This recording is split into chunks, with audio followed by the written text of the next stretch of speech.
Yeah, let's do a Supermesh real quick. This is problem 449 in your textbook. And it says use the mesh current method. I'm used to saying it's a mesh current analysis, but anyway, it's just the same. CM. And you needed to find the total power dissipated in this circuit. Okay, so what you actually need to calculate is the current. So because they said use mesh current analysis, so then you have to calculate the current. So let's do that real quick. Plus minus 20 volts. Let me just speed this up. So this is the circuit that you have. So yeah. So first thing I'm gonna do is I'm just gonna switch around this weird looking voltage source here because I don't like it when the minus is on the top. I'm just gonna switch it around and I'm gonna make it plus minus, and it's gonna be minus 90 volts over here. Okay, so that's cool. Let me just put this on the top so it looks neat. So step one, identify your meshes, okay? We have two meshes here. You can see this, right? There's a mesh here and a mesh here. And let's see, is there a super mesh? Yes, there is, because the two meshes are joined by a current source. That is the condition for a super mesh. Yeah, but let's just first label these meshes. So I'm going to call this mesh 1, and I'm going to say there's a current flowing through mesh 1 called I1, okay? And I'm going to call this mesh 2, and there's a current flowing through mesh 2 called I2. So we've seen that there's a super mesh, right? So let's write the condition for this super mesh. And it involves this current source. So I can see I chose this. This is subject to what you choose, but I chose my I1 to be in this direction. You can see it's the same direction as 6. Okay, so I'm just gonna make that the positive in my calculations now. So I1 minus I2, because you can see I2 is going the other direction, minus I2 is equal to 6 amps. So yes, that's important to write down that condition. And now let us analyze the circuit in terms of the meshes. So we're going to treat this entire thing like one big mesh, but we're still gonna treat it in accordance with this individual current that we just labeled, but we're just going to do it across this entire thing. We're not going to do two separate equations, okay? Yeah. So let us write this down. So the mesh current analysis is based on Kirchhoff's voltage law. And basically what you're doing is you're summing the voltages inside a circuit. We're saying the sum of all the voltages is going to equal 0, right? So let's do this. Because we have a voltage source, okay, let me just say this. Let's start with this one. We're just gonna go nice clockwise. So I have here 1 times I1, because it's due to Ohm's law,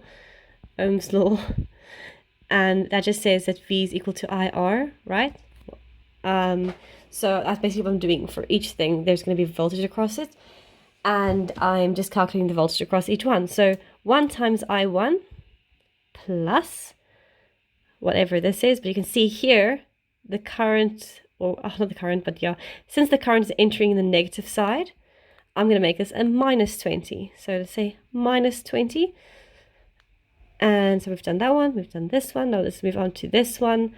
This is going to be, by the way, I'm just going to I'm plussing all these resistor element cases.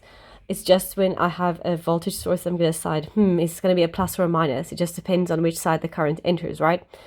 But yeah, so let's go to this 4 one. So it's going to be plus 4 times I1.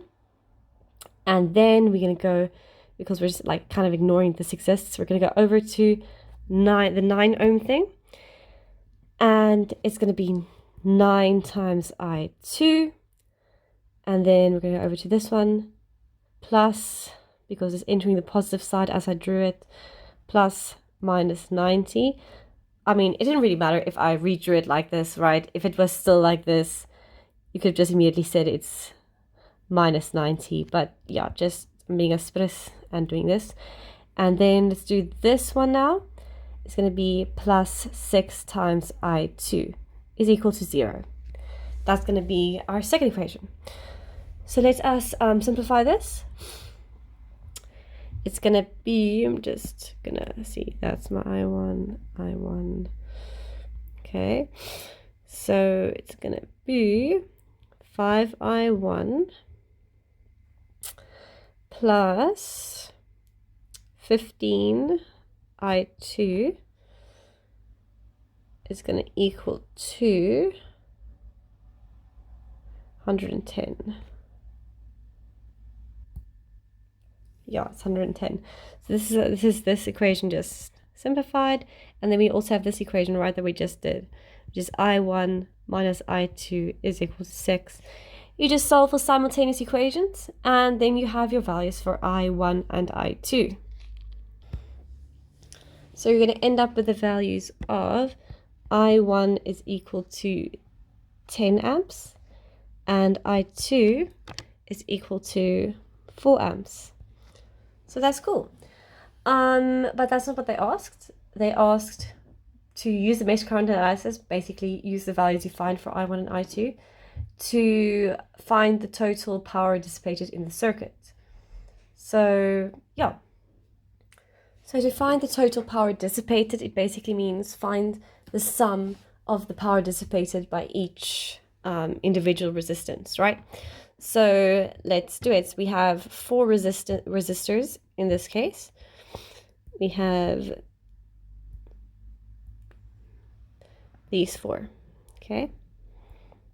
So let's do it. You know, P is equal to VI. So the sum of all the power dissipated is going to be I1 times 4, which is 10 times 4. Then it's going to be, I1 is 10. Oh wait, yes, I just right. I'm just being confused. Yes, it is 10 times 4. Whoops, sorry, I'm making you guys a bit confused. It is because I said P is equal to VI, right? And I was using resistor values, which is new. So according to Ohm's law, you have V is equal to IR, right? But we're going to use the currents and the resistors, not the voltage, to find the power. So let's just write power in terms of voltages, currents and resistors. So if P is equal to VI and V is equal to IR, then P is equal to IR times I, which is equal to I squared R. Okay, so now let's find the total power dissipated. And that will be this 4 ohm. Wait, let's just do the way that we just said we'll do it. So it's going to be 10 squared, because there's a I1 is going through it. 10 squared times 4 plus, here we have I2 going through this one. And I2 we found is 4, so it's 4 squared times 9 plus 4 squared times 6 for this one. And then here we have plus 10 squared times 1. And this will give me the following.